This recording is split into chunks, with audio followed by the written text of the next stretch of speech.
ಮುಖ್ಯಮಂತ್ರಿ ಕುಮಾರಸ್ವಾಮಿ ಅವರು ಹರದನಹಳ್ಳಿಯಲ್ಲಿ ಒಂದು ಇದು ಹೇಳಿದ್ದಾರೆ ಸರ್, ಕಾಂಗ್ರೆಸ್ನಲ್ಲಿ ಅಸಮಾಧಾನ ಇದೆ, JDS ಬರೋರಿಗೆ ಸ್ವಾಗತ ಅಂತ ಹೇಳಿದ್ದಾರೆ ಸರ್. ಅಲ್ಲ, ಕಾಂಗ್ರೆಸ್ಸಲ್ಲಿ ಯಾವುದೇ ರೀತಿಯ ಅಸಮಾಧಾನ ಇಲ್ಲ. ನಮಗೆ ಹೆಮ್ಮೆ ಆಗ್ತದೆ.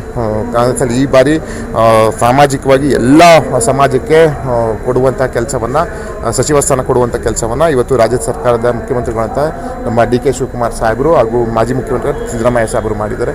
ಹಾಗಾಗಿ ನನಗಂತೂ ಅತ್ಯಂತ ಸಂತೋಷ ಇದೆ. ನಮ್ಮ ಜಿಲ್ಲೆಗೆ ಗುರುತಿಸಿ ಇವತ್ತು ನಮ್ಮ ಜಿಲ್ಲೆಗೆ ಅವಕಾಶ ಮಾಡಿಕೊಟ್ಟಿದ್ದಾರೆ ನಮ್ಮ ಅರಸೀಕೆರೆ ಶಾಸಕ ಶಿವಲಿಂಗೇಗೌಡರವರಿಗೆ. ಹಾಗಾಗಿ ನನಗಂತೂ ಅತ್ಯಂತ ತೃಪ್ತಿ ಇದೆ ಈ ಒಂದು ವಿಷಯದಲ್ಲಿ. ಅವರು ವಿರೋಧ ಪಕ್ಷದವರು ಇದ್ದಾರೆ, ಅವ್ರು ಹೇಳ್ಕೊಂತಾರೆ, ಅದಕ್ಕೆ ಉತ್ತರ ಕೊಡೋ ಅವಶ್ಯಕತೆ ಇಲ್ಲ. ಕ್ಯಾಬಿನೆಟ್ ರೀಶಫಲ್ ವಿಚಾರವಾಗಿ ಗೋವಿಂದ ಕಾರಜೋಳ ಅವರು ಹೇಳ್ತಾರೆ, ಸಿದ್ದರಾಮಯ್ಯ ಅವರೇ ಈ ಪ್ಲಾನ್ ಮಾಡ್ತಿರೋರು, DK ಮುಖ್ಯಮಂತ್ರಿ ಆಗಿರೋದು ಅವ್ರಿಗೆ ಇಷ್ಟ ಇಲ್ಲ. ನಮ್ಮ ಸರ್ಕಾರ ಬಲಿಷ್ಠವಾಗಿದೆ.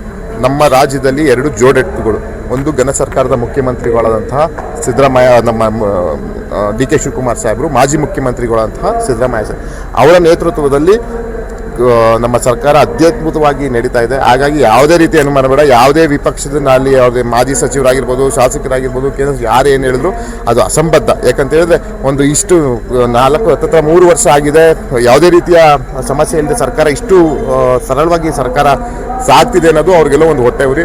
ಹಾಗಾಗಿ ಯಾವುದೇ ರೀತಿಯ ಸಮಸ್ಯೆ ಇಲ್ಲ. ನಮಗೆ ಎಲ್ಲದಕ್ಕಿಂತ ಹೆಚ್ಚಾಗಿ ನಮ್ಮ ವರಿಷ್ಠರಿದ್ದಾರೆ, ಅತ್ಯಂತ ಬಲಿಷ್ಠವಾದಂತಹ ವರಿಷ್ಠರಿದ್ದಾರೆ, ಅವರೆಲ್ಲ ರೀತಿಯಲ್ಲಿ ತಗೊತಾರೆ.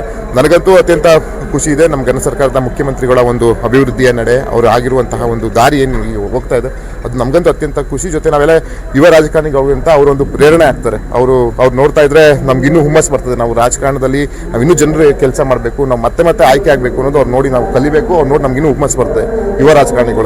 ಎಲ್ಲೋ ಒಂದ್ ಕಡೆ ಹೈಕಮಾಂಡ್ ವಿಚಾರ ಸ್ವಲ್ಪ ಈ ಸಮಸ್ಯೆಗೆ ಹೈಕಮಾಂಡ್ ಅದೆಲ್ಲ ಯಾವ ರೀತಿಯ ಸಮಸ್ಯೆ ಇಲ್ಲ. ಸುಮ್ಮನೆ ಏನು ಹೇಳಿದ್ರು ನಾನು ಅದೊಂದೇ ಉತ್ತರ.